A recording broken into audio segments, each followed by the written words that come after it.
Boom! Hey, I'm Thundercloud. Welcome to Chillin Tuesday, and I'm excited. Well, why?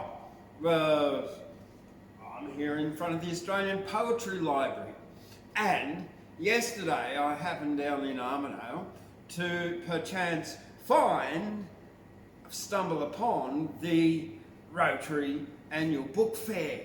And so, thus, consequently, for what you see in front of us, the Australian Poetry Library and Archive now has a whole lot of more poetry books for me to read to you on Chillin Tuesdays and Wednesday Words, but also for the library here in the archive, so you can come and read the books and enjoy our wonderful Australian poets. So what have I managed to find this week? Oh, all kinds of exciting stuff. I've got so many books here, I just don't know where to start. Now, for example, we've got this one here, A Paddock in His Head by Brendan Ryan. So we've got a heap of contemporary poetry from Australian poets, Like Us Run by Kerry Scuffins, Phillip Rush's Tales from Mosquito Gully, and T.S. Eliot's Old Possum's Book of Practical Cats. So they're not all Australian poetry books that I get here. However, a lot of them are. Look, this one here, 7 Centuries of Poetry in English, right? So happy to have that in here because it's all valuable reference material. However, what's most exciting for me, and as well as the mission, fitting along with the mission statement of the Australian Poetry Hall of Fame, to preserve not only Australian poets and poetry and promote them, but our First Nations songs, songlines, poets, poetry. And along the way, I've come across this Altjeringa and other Aboriginal poems by Roland Robertson. Now, not only was Roland Robertson a poet, but he was a collector and a preserver, a curator of Aboriginal poetry. So now some of which I don't know whether it's lost or not. It'd be like presumptuous of me to make an assumption. However, what is wonderful is that they're available in volumes like this and referencing the name. Anyway, so we've got Chillin Tuesday tonight here, and I've got a heap of books here. As I said, I got over 100 books from down there at the poetry books from the Rotary Annual Book Fair.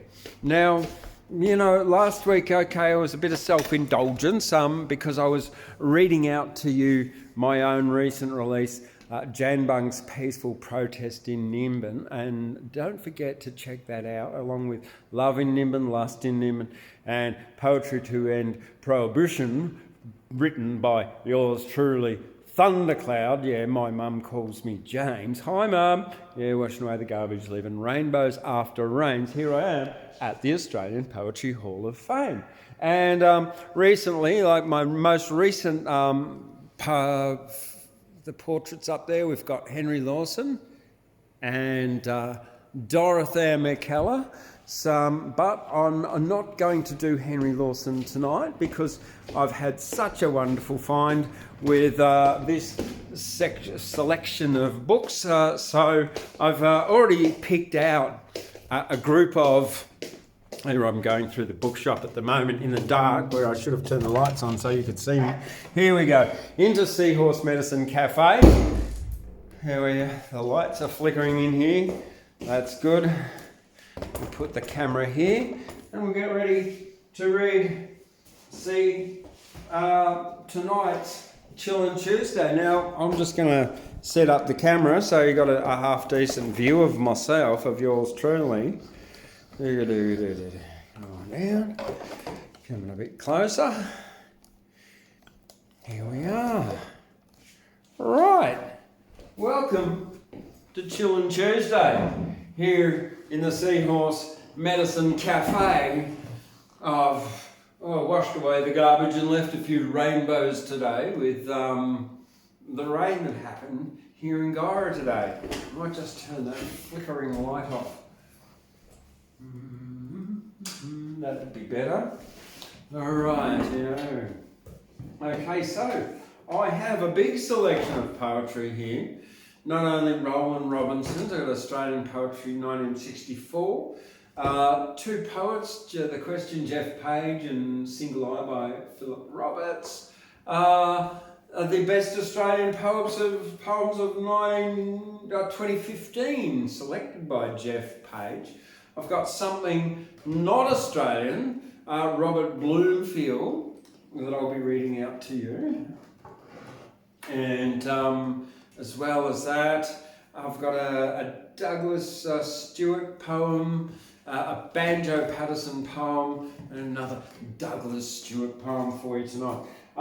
So stay tuned for Chillin Tuesday. Let's get the show underway with Robert Bloomfield. Selected poems, revised and enlarged edition. Okay, this is called The Horkey, a provincial ballad.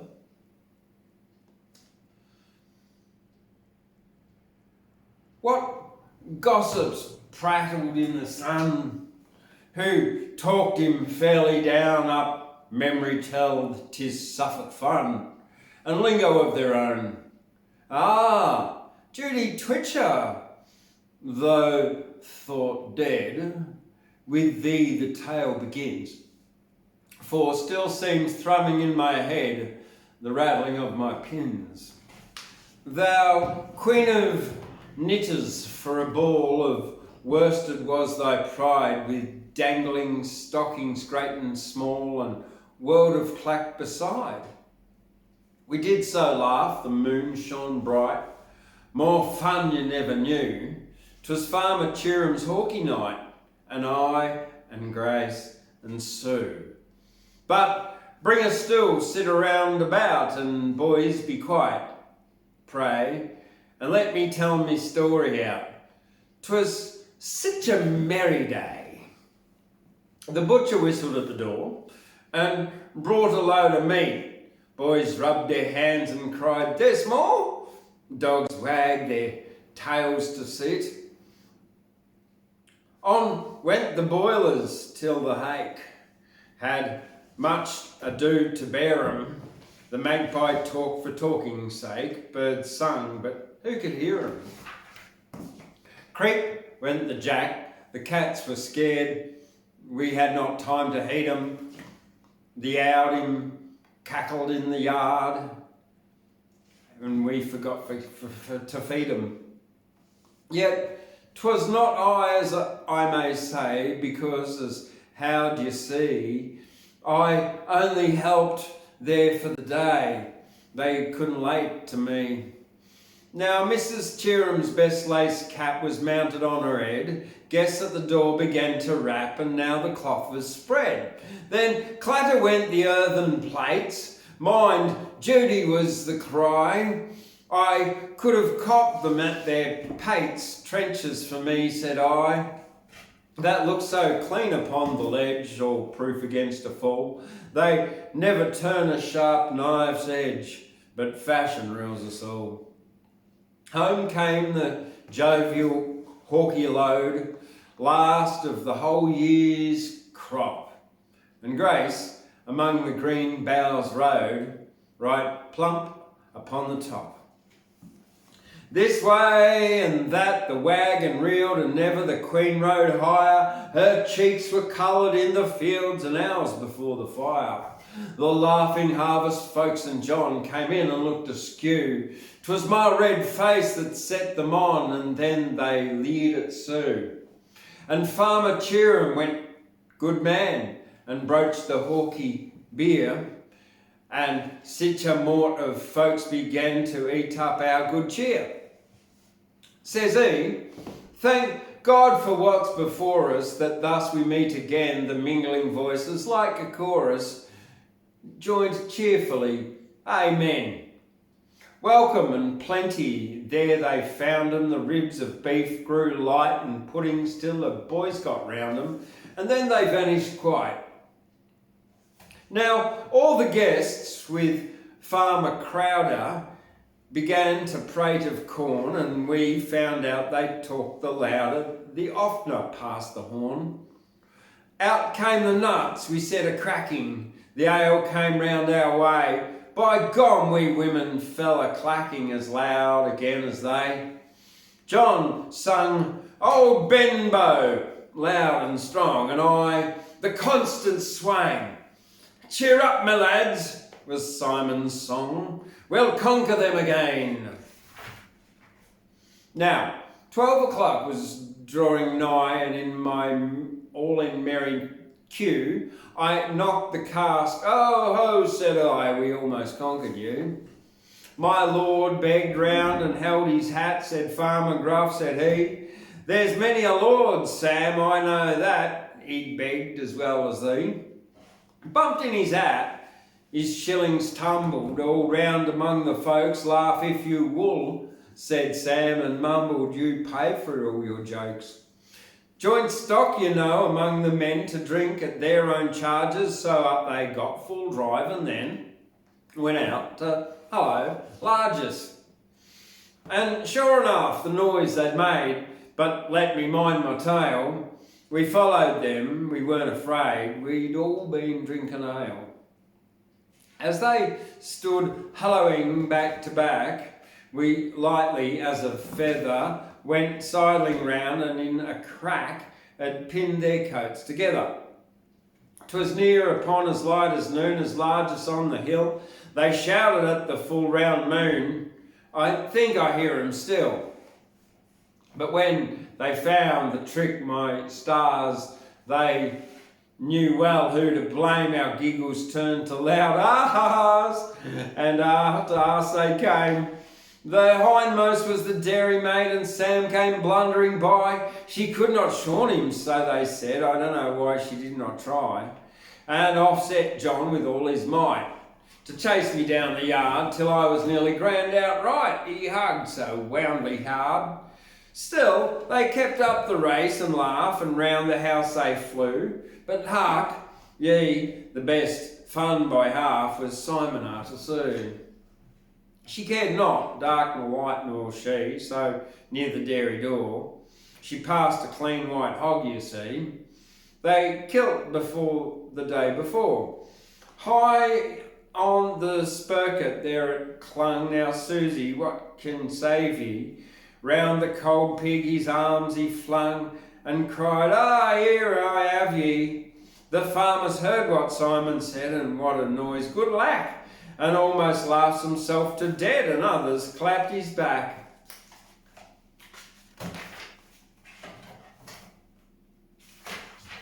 We all at once began to tell what fun we had abroad, but Simon stood our jeers right well. He fell asleep and snored.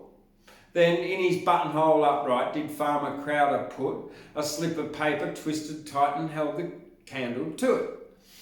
It smoked and smoked beneath his nose. The harmless blaze crept higher till with vengeance up he rose. Fire, Judy! Sue! Fire! Fire! The clock struck one. Some talked of parting, some said it was a sin, and hitched their chairs, but those for starting now let the moonlight in. Our woman, loitering for the nonce, stood praising the fine weather. The men folks took the hint at once to kiss them all together. And out ran every soul beside, a shanny-patted crew. Old folks could neither run nor hide. Some catched one, some two. They scriggled and began to scold, but laughing got the master. Some cracking cried, let go your hold, the farmers held the faster. All innocent that I'll be sworn, there won't want a bit of sorrow, and women, if their gowns are torn, can mend them on tomorrow. Our shadows helter-skelter danced about the moonlight ground, the wandering sheep on which we pranced got up and gazed around. And well, they might, till Farmer Cheerham, now with a hearty glee, bade all good morn as he came near him, and then to bed went he. Then off we strolled this way and that, with merry voices ringing. An echo answered us right pat, as home we rambled singing. For when we laughed, laughed again, and to our own doors followed, yo-ho, we cried, yo-ho, so plain, the misty meadow hollowed. That's my tale and all the fun. Come, turn your wheels about. My worsted sea that's nicely done just held my story out. Poor Judy, thus time knits or spins the worst from life's ball. Death stop thy tails and stop thy pins, and so he'll serve us all. So yeah, that was selected poems by Robert Bloomfield. Robert Bloomfield was the most spectacularly successful of the self-taught peasant poets of the Romantic period. Okay, 1770 to 1823. So there you go. So that was found in the Rotary annual book fair in Armidale. Now, we've got plenty of books here by not only ones that I buy and collect for the Australian Poetry Library, but we've got some wonderful patrons like yourself, Chrissy from Ballarat and David from Engadine, who have sent us some wonderful poetry books over the last few years, all adding to the Australian Poetry Library. So if you've got poetry books at home, or you come across some in op shops or along the way, or second-hand bookshops, and you think they should be in the Australian Poetry Hall of Fame, I'll buy this and I'll donate it. And you can post it mail, or you can drop it off here at 144 Bradley Street, Guyra, 2365, New South Wales. All right, now going way back in time to Noah. Banjo Paterson, The Animals Noah Forgot, illustrated by Norman Lindsay. Okay, this one was published in 1933, and this is was given to someone by Scylla, I don't know, it looks like Scylla, Tilla, with love and best wishes on your birthday from your brother. 6th of January 1935, 16th of January 1935. 16th of January was my grandfather's birthday. Anyway, so The Animals Noah Forgot. Yeah, this was the third printing of 1933, published by Endeavour Press, Bulletin Building, George Street, Sydney, New South Wales. The one I've chosen for you here is Frogs in Chorus by Banjo Paterson. The chorus frogs in the big lagoon would sing their songs in the silvery moon. Tenor singers were out of place, for every frog was a double bass. And never a human chorus could beat the accurate time they set. The solo singer began the joke. He sang, as long as I live, I'll croak, croak, I'll croak, and the chorus followed him, croak, croak, croak. The poet frog, in his plaintive tone, sang of sorrow, was all his own. How shall I win my heart's desire? How shall I feed my spirit's fire? And the solo frog in his deepest croak, to the fire your spirit he sang, eat coke, coke, eat coke. And the chorus followed him, coke, coke, coke. The green frog sat in a swampy spot, and he sang the song he knew not what. The world is rotten, oh cursed spite, that I am the frog that must set it right. How shall I scatter the shades that lurk? And the old man bullfrog sang, get work, work, get work. And the chorus followed him, work, work, work. The soaring spirits that fain would fly on wings of hope to the starry sky must face the snarls of the jealous dogs, for the world is ruled by its chorus frogs. Croak, croak, croak, go, go, go, work, work, work. The Animals Never Forgot by Banjo Paterson. Alright, moving right along, because I've got quite a few here to get through tonight. Whoopsie daisy, dropping books on the floor. Okay, well I've got, going back in time, I've got some Douglas Stewart here. Alright, the first one I've got, the Dosser in Springtime by Douglas Stewart. Now, this book was published in, if I can find it, 1946 by Angus and Robertson. And it's come out of, well, the City Library of Tamworth and the Armidale City Library, and it's now out of circulation, and it's now in the Australian Poetry Hall of Fame as an original first edition, The Dozer in Springtime by Douglas Stewart. Now, I have already pre-chosen a poem out of here, and this one is called Lady Feeding the Cats. I chose it because it was just a lovely snapshot of life.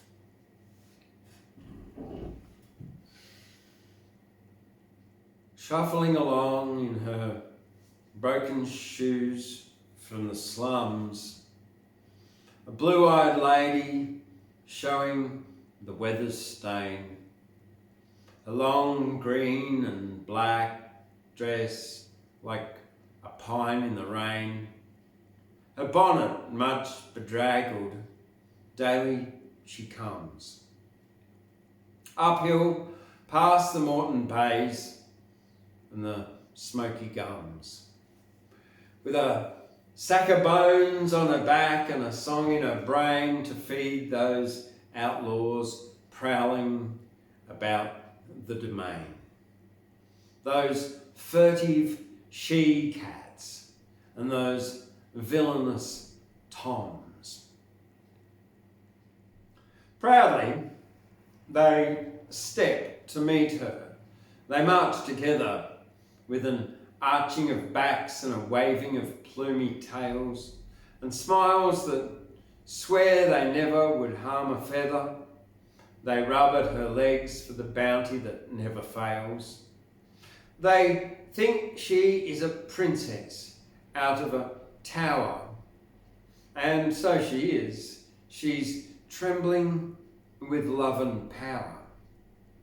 Part 2. Meat.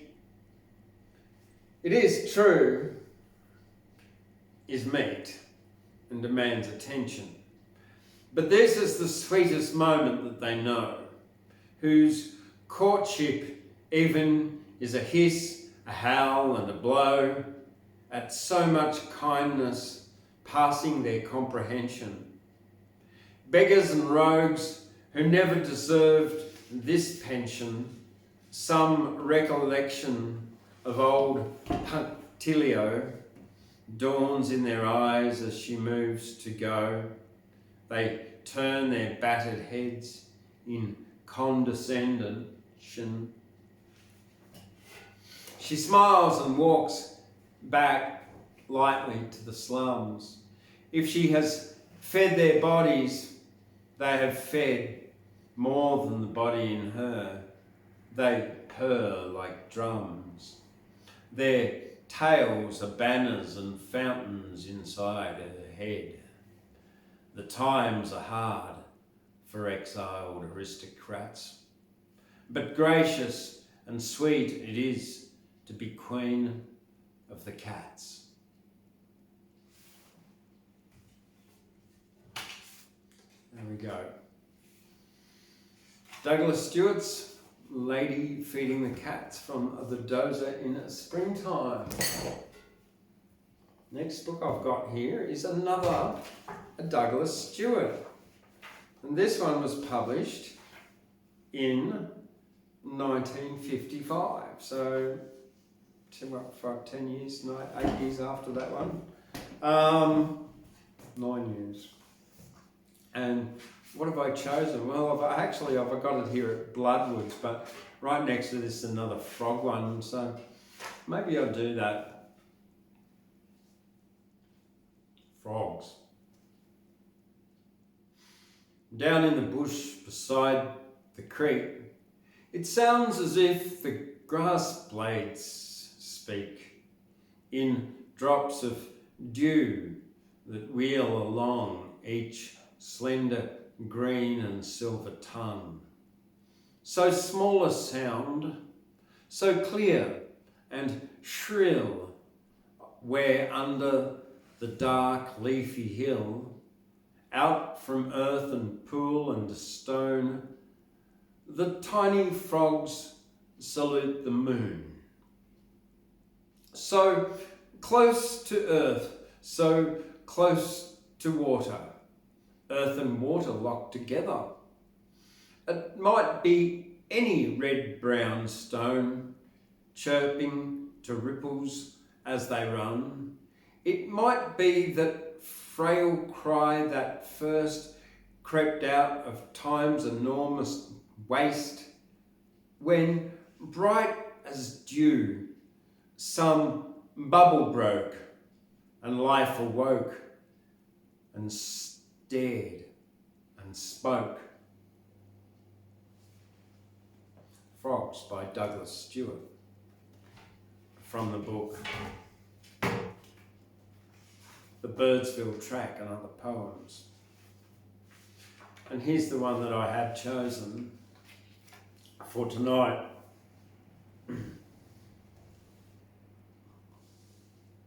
That will be by Douglas Stewart, Flowering Bloodwoods. There is a wave you cannot see, and it goes foaming over the ridge, from bloodwood tree to bloodwood tree, splashing the mountains tall and huge. The wave, how fiery sweet, like melted songs of melted mountain thrushes, like searing dew, like burning creeks, it swirls around me as it rushes. To leave that flowering edge of foam tossed high upon the skyline where, still glittering when the wave goes home, the creamy blossoms cool in air. So yeah, The Birdsville Track and Other Poems by Douglas Stewart. Now, the next two, well, I've got the Best Australian Poems of 2015 edited by Geoff Page, and I've got this one here, two poets by Geoff Page and Phillip Roberts. So I think I'll start with Geoff Page first. And from the collection To the Question, and the one that I've pulled out again is Old Woman Waiting. An Old Woman Waiting, sorry. Outside the supermarket, she waits, quiet as a tombstone, watching gullies etch and drain her face away. I find the sight distasteful and go to step discreetly through her gaze, which grabs me like a hand stretched out, insisting that I look. At first, the eyeballs seem opaque, fixed on memories far back in the skull. But then I see their sullen knowledge waits for me, already stumbling down my life to where she sits.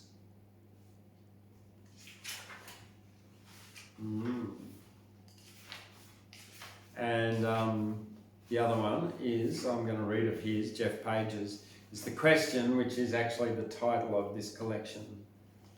The Question. A fur-lined ripple of cats withdrew. Under whitening branches, striped for winter, she sat, closed in the fading whisper of a Tudor gown, a hand unfurled, a hook in the air.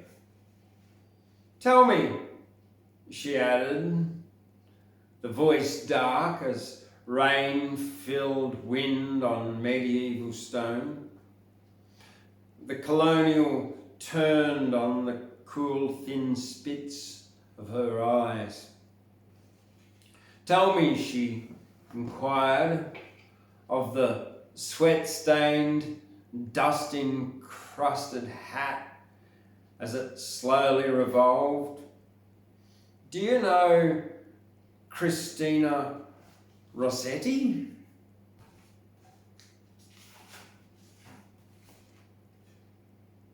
No, I don't. By Geoff Page. All right, now, here we go. The best Australian poems of 2015, selected by Geoff Page, and the one I've chosen is actually, he's not in Armidale anymore, but he was an Armidale poet, Michael Sharkey. And it's actually the very first poem in the book. And I just opened it and I read it and I really just loved it. I thought, this is really cool, actually. Pardon me. I'll have a sip of my green tea.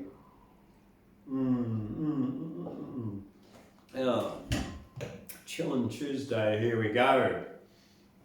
The Consolation of Philosophy by Michael Sharkey. My former girlfriend, of whom I have many, shacked up with that jock from Double Bay. Cocaine and a Boxster put her in the family way. Johann Bernard Bach wrote suites in several keys. The juice, it said, is with us everywhere. The country's leader speaks to us in tweets. Antigonus was eaten by a bear. The sky's always grey above Trier. The mussels open in the sizzling pan like tabernacle doors and spit at God. Some people should be banned from using phones. Most perfumes have disgusting undertones. Life's a diatonic of run of notes, the custom of the country's battering wives and screwing children got by former wives. My natal state is covered in black smoke. A killer's eating ice cream in the mall. When mud dries out, it is not longer mud. The factory owner's daughter cops a feel. We still recall the dead as full of blood. I loved morphine till it gave up on me. We were the only couple in the room, too busy with the world spirit to know. When Debbie left, I didn't see her go. We called the police, who didn't give two fucks. You could have cut the cackle with a knife. If this is what they call first class, it sucks. I need to raise a fighting fund for life. My ties from Georges de Paris are surreal. From what Jim calls having fun is no big deal. Freak weather brought out thousands to the beach. Each day since I've grown old, I eat a peach. The house my mother lived in disappeared. I said there was a cow beside my bed. Too bad we didn't save the evidence. The tree still hangs in sky inside the pond. A drear deft wind went sifting through Nevers. Guess who I'll be going walkies in an hour? I had spotted Tim, whose name was Dog. Some things could be worse than a French pissoir. I'm not so taken with subjunctive mood. My friend from Pex was knocked out by a stroke. I never thought to see so many cark. We stayed in beds for days and read our skin. The farms up here are full of rusting steel. The kitchen's full of kipple and decay. You say you're off to Pyongyang just for kicks? We never spoke like this when we first met.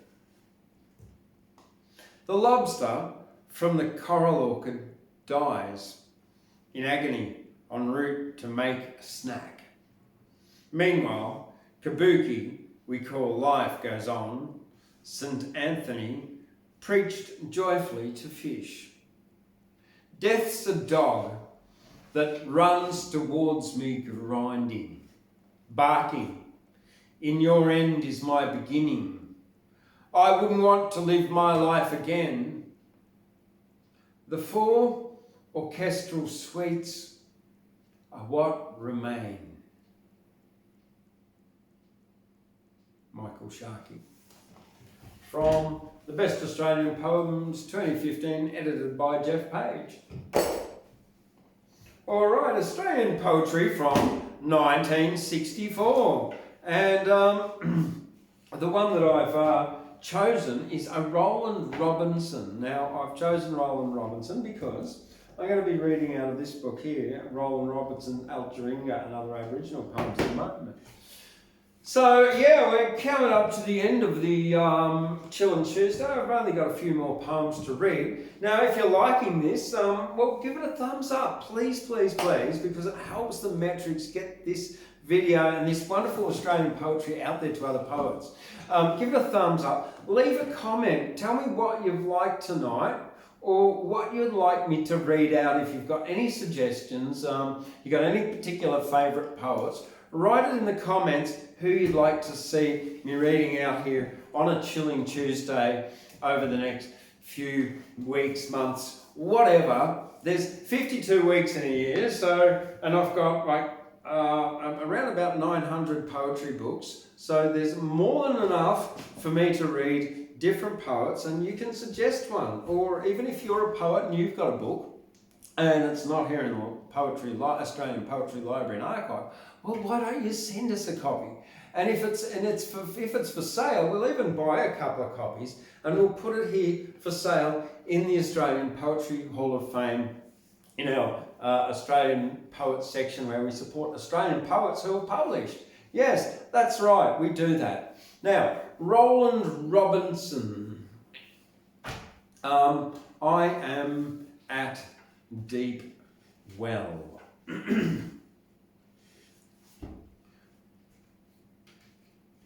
I'm at deep well, where the spirit trees writhe in cool white limbs and budgerigar green hair along the watercourse, carved out in deep red earth.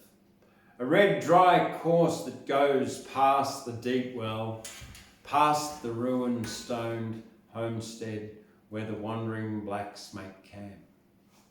Their campfire burning like a star at rest among the dark ruins of the fallen stone, to find the spinifex and red ochre red sand hills of a land inhabited by those tall, dark tribesmen with long hair and voices, thin and far and deepening like a sea.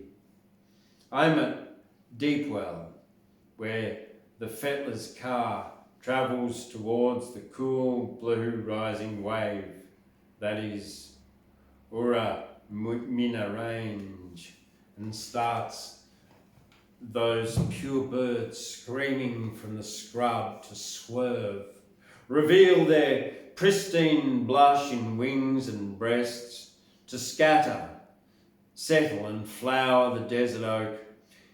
Here I have chosen to be a fettler, work, to lay the red gum sleepers, line and spike, the rails with adze and hammer, shovel and bar, to straighten up and find my mates, myself, lost in the spinifex flowing down in waves, to meet the shadow sharpened range and know myself grown lean and hard again with toil. Here in the valley camp where hills increase, in the dark blue depths, the desert hakea stands, holding the restless finches and a single star. Roland Robertson, I am at Deepwell. One more from Roland Robinson. The dawn wind blows cold. This morning I woke with the dawn wind, with the dawn coming through.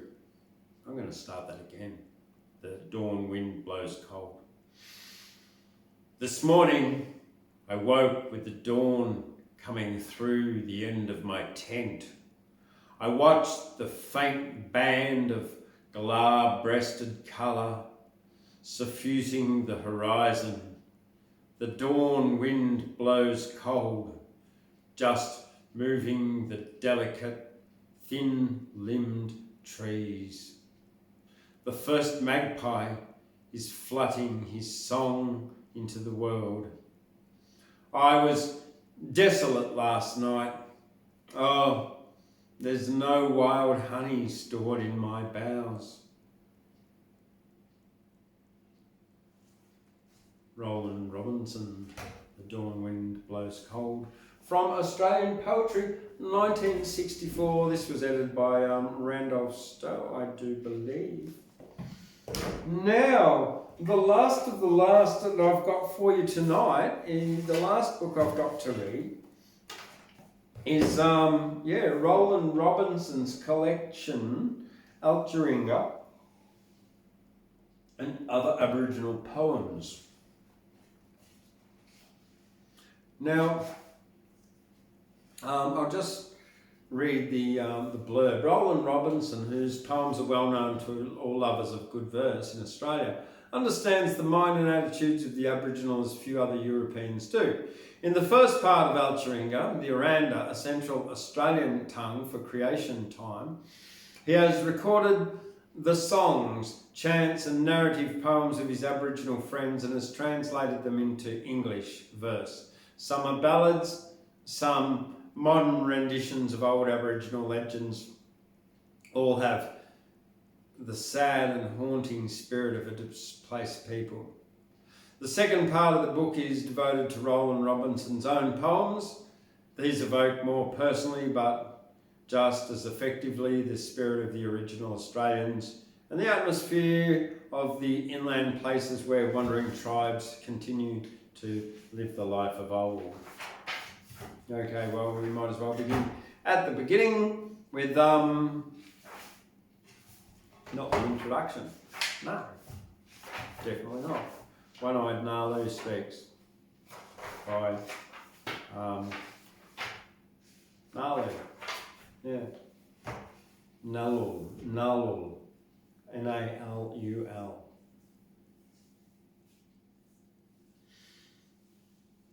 Listen, Balanda, because you come here, Brigham Castle, build up Stockyard Homestead, this is not your country. Every waterhole, plain, river, rock, billabong is our dreaming, belonging to my people, right back to dream time.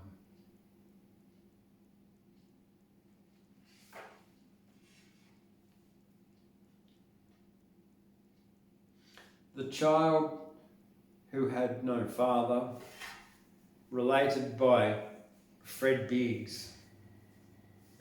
Before the white man came here with his sheep, the plains were covered with all kinds of flowers. Two sisters would go walking at evening through the flowers, looking for any food they could find. And when those sisters walked among the flowers, there were no men in all the world. One evening, as one sister walked along, she saw one flower and stooped and broke it off. Inside the flower looked like a baby's face. She got 2 bits of bark and put the flower beneath them under a log. She thought no more about it and walked on through the flowers. Next evening, this sister came again. Oh, more and more, this flower has a baby's face. She took some possum fur and wrapped it round the flower and laid it beneath the log. Next evening, when this sister came to find the flower, she found a baby sleeping there. She found her breast had milk, and every evening she went out through the flowers and fed the child. Her sisters saw her sister's breasts had formed. Oh, you must have have a baby, yes? Oh, where? Out there among the flowers. The sisters went and found the child and brought it to their cave. The child became a wise and clever man, and afterwards he went up into the sky. And always, when I hear the white men preaching, this story comes into my mind. That child, he was like Jesus. He came into the world without a father. He was formed from a flower. That woman touched that flower. If she had not plucked that flower, this could not have happened. Next one. Jaranguli, related by Percy Mambula. Hear that tree lizard singing out? Jaranguli. He's singing out for rain. He's in a hole up in that tree. He wants the rain to fill the hole right up and cover him with rain. That water will last him. The drought comes on again. It's coming dry when he sings out, Jaranguli. soon as he ever sings out, Jaranguli, he's sure to bring the rain. That fella, he's the real rain lizard. He's just the same as them black cockatoos. They're the fellas for the rain. He's deadly poison. He's Jaranguli. He'll bite you sure enough. You climb that tree and put your hand over that hole, he'll bite you sure enough. He's black and painted with white stripes. Jaranguli. He's singing out for rain.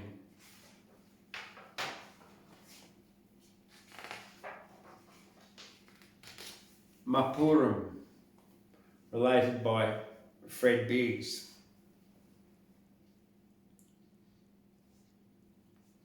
Go out and camp somewhere. You're lying down. A wind comes and you hear this mapurum. What's that, you say? Why, that's a mapurum. You go and find that tree rubbing itself. It makes all kinds of noises in the wind. It might be like a sheep or like a cat or like a baby crying or someone calling. A sort of whistling calling the wind comes and swings and rubs two boughs like that. A wire and wirran a clever fella sings. That tree, he hums a song, a mapurum. A song to bring things out and close things up. A song to bring a girl, a woman from that tree. She's got long hair, it falls right down her back. He's got her for himself. He'll keep her now. One evening, it was sort of rainy dark. They built a mere stripping bark. You've been out in the bush sometime and seen them old dry pines with loose bark coming off.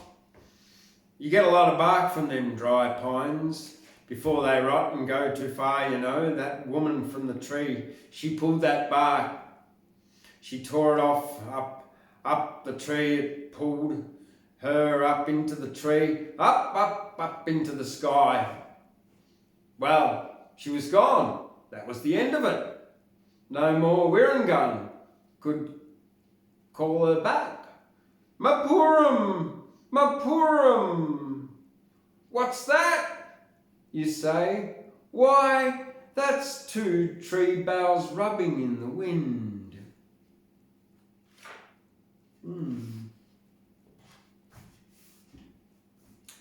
The Star Tribes, related by Fred Biggs. Look among the boughs, those stars are men. There's Ngintu with his dogs who guards the skins of everlasting water in the sky. And there's the Crowman carrying on his black back the wounded Hawkman. There's the serpent, Tharu, glistening in the leaves. There's Kapita, the moon man, sitting in his mere. And there's those seven sisters travelling across the sky. They make the real cold frost. You hear them when they're camped out in the plains. They look down from the sky and see your fire. And May, they ring out as they run across the sky. And when you wake, you find your swag, the camp, the plains, all white with frost. Well, that's it for me here from the Australian Poetry Hall of Fame and Chillin Tuesdays here on the 16th of May 2020. 2023. Yeah, that's the year it is. All right. I'm Thundercloud. Make sure you tune in tomorrow night for Wednesday Words, or not, even better, if you can make it here to the Seahorse Medicine Cafe, the Australian Poetry Hall of Fame. You don't have to be a panda or a poet to come along and enjoy open mic and show it. You can just listen if you want. And or if you've got a favourite poem, you can read it out. Or if you've written something, you can read that out. Or if you've written lots, you can read that out too. Yeah, anyway, I'm Thundercloud, washing away the garbage, leaving rainbows after rains. If you've got any books there that you want to donate to our Australian Poetry Library, 144 Bradley Street. And don't forget to check out Jan Bung's Peaceful Protest in Nimbin on there at Amazon, Love in Nimbin, Lust in Nimbin, and Poetry to End Prohibition, all by Thundercloud, preparing and available all there on Amazon and through Kindle as well. All right, well, don't forget to give it another thumbs up, subscribe, like this, and leave a comment telling me what you want to hear in the comments underneath and who you'd like me to be reading out. All right, I'm Thundercloud, washing away the garbage, leaving rainbows after rains. Yeah, hi Mum. Yes, it's James. Happy Mother's Day for the other day. See you later.